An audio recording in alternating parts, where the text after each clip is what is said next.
Okay, so kita akan sambung our chapter 6 for POI, iaitu point of indifference. Okay, so point of indifference memang soalan utama yang selalu ditanyalah untuk this chapter 6. Okay, so it's stated here, at any point of time, a firm must adopt the best and optimal financing mix. Betul. So, pada satu keadaan memang sesuatu syarikat tu dia akan pilih optimal financing mix yang paling sesuai untuk syarikat dia supaya dia tidak mengalami kerugian, of course. Okay. So, this financing mix sama ada dia nak guna debt, bond, sama ada dia nak guna equity iaitu preferred stock atau common stock. So, inilah yang dikatakan sebagai financing mix. So, dia kena pilih which one is better. Dan keuntungan daripada sini biasanya ataupun kita nak tengok sejauh mana syarikat tu mampu survive kan. So earlier kita dah belajar tentang mengira break even analysis. Okay. So break even analysis tu kita nak tengok berapa unit yang terjual supaya dia balik modal kan. Kenapa penting supaya syarikat tak mengalami kerugian dan tidak juga untung?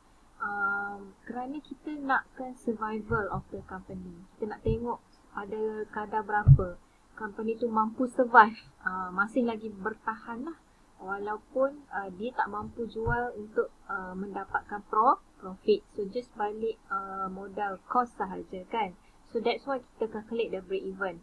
In this part kita nak tengok the profit sama ada dia mampu jana profit tak dengan financing mix yang dia dah pilih. Okay, dan this profit biasanya kita akan tengok melalui kita ukur melalui EPS iaitu earning per share yang company tu akan dapat. Dan of course bila cakap pasal EPS memang dia akan membabitkan EBIT. Okay, earning before interest and tax. Okay, so it's stated here, dia kata at any point of financing mix there is a point of EBIT where the level EPS adalah equal. Okay, so walau apa pun plan dan financing mix yang syarikat tu pilih, akan jumpa satu point di mana satu point EBIT. Okay, bila dia calculate tu dia dapat EBIT dia, earning before interest and tax dia sama level dengan dia punya EPS ataupun earning per share. Okay, so tak kira lah EBIT dia 2 juta ke dia akan cari pada kadar 2 juta ke 3 juta. Antara kedua-dua plan yang dia dah pilih tu, dia akan dapat hasil earning per share yang sama. Okay, so dalam soalan ni dia akan ada beberapa plan lah. Biasanya kita buat dua perbandingan, senang. Dua plan kita nak compare.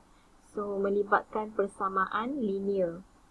The one that you have learned in maths. Okay, so kita guna pakai dalam ni lah persamaan linear supaya kita akan tengok okay, dekat point tu pada nilai EBIT tu nilai earning per share dia sama. Contoh, you calculate the EBIT kan. EBIT kan kita calculate from the income statement kan. If you still remember, sales minus cost of goods sold minus expenses. So you akan dapat last kali EBIT kan, before kita tolak interest and any other tax kan. So pada kadar EBIT berapa? Right. So untuk kedua-dua plan yang dia pilih, plan ni plan apa? Financing mix tadilah. So financing mix yang mana? Okay, yang mana EPS nya adalah equal. Okay, so maknanya kalau pada kadar EBIT tersebut untuk kedua-dua plan EPS ni sama. Inilah yang kita panggil sebagai point of indifference. Okay, POI. Right, so nak tengok macam mana lebih senang faham bila kita buat calculation. Okay, so this is the formula untuk EPS punya plan. Jangan takut, nampak je complicated, but once you try, it should be okay lah. Okay, so EPS plan 1, plan pertama, dan EPS plan kedua. Apa plan-plan ni? Dalam plan 1 ni, dia mungkin memilih debt dan juga equity financing yang berbeza jumlahnya. Plan 2 pun sama, dia juga mungkin memilih debt dan juga equity financing yang tak sama jumlahnya kan, untuk dia raih dana bagi syarikat dia lah. Okay. So EPS plan 1 equal to EPS plan 2. So EBIT, okay, in the textbook dia guna simbol of kat sini bulat kan dan plus. Sorry, saya tak jumpa cari that symbol, so I just use ini simbol empty set daripada maths punya equation, just untuk nampakkan kat sini je lah, right? So abaikanlah simbol empty set ni, tak ada apa, right? It shows that for the EBIT only. Okay, so EBIT minus interest 1 darab dengan 1 tolak tax rate minus DPS, dividend per share for this one. Okay, untuk preferred stock. Okay, DPS dividend preferred stock 1 bahagi dengan N1.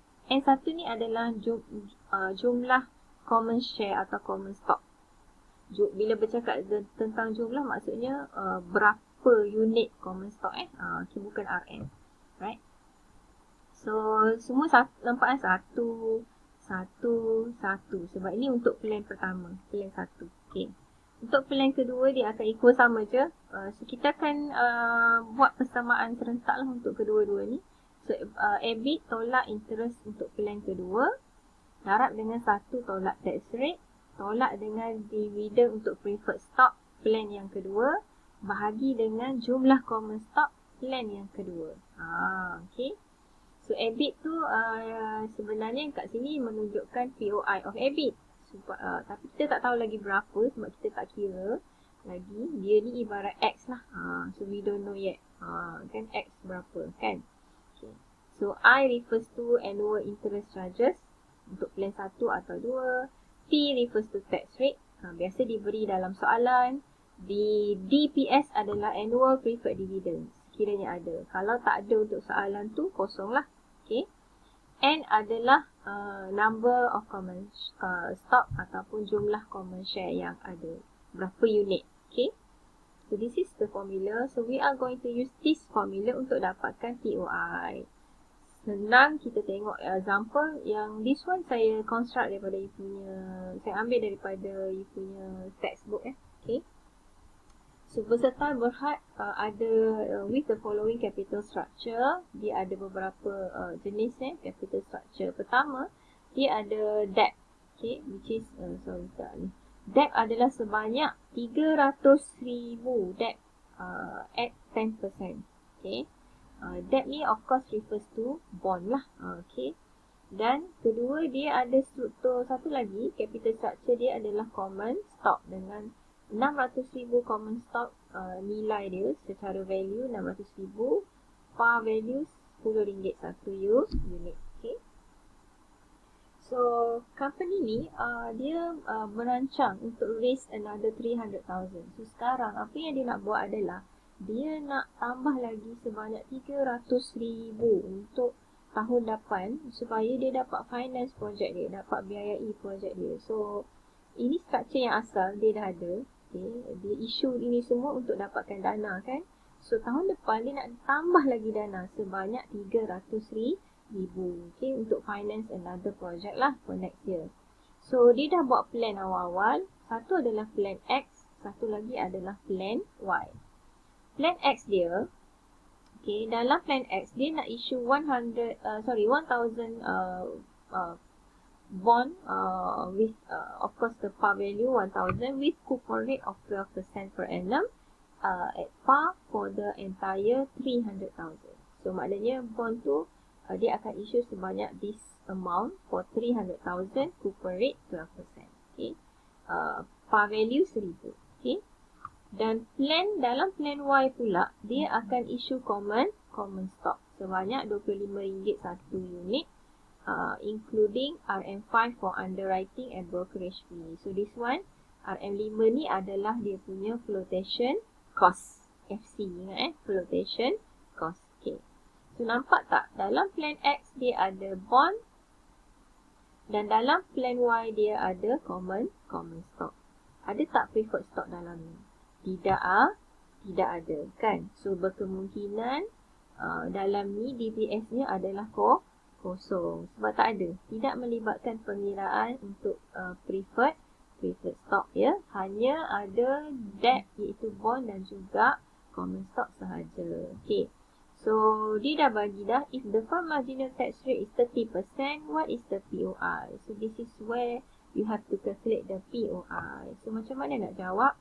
Pertama, kita cari dulu current key financial data before the fundraising. So, kita cari dulu berapa interest yang kita nak kan.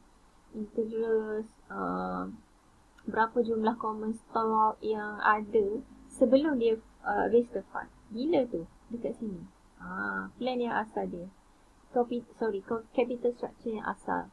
Which is sebelum dia raise dana sebanyak 300,000 menggunakan X atau Y tadi. Okay.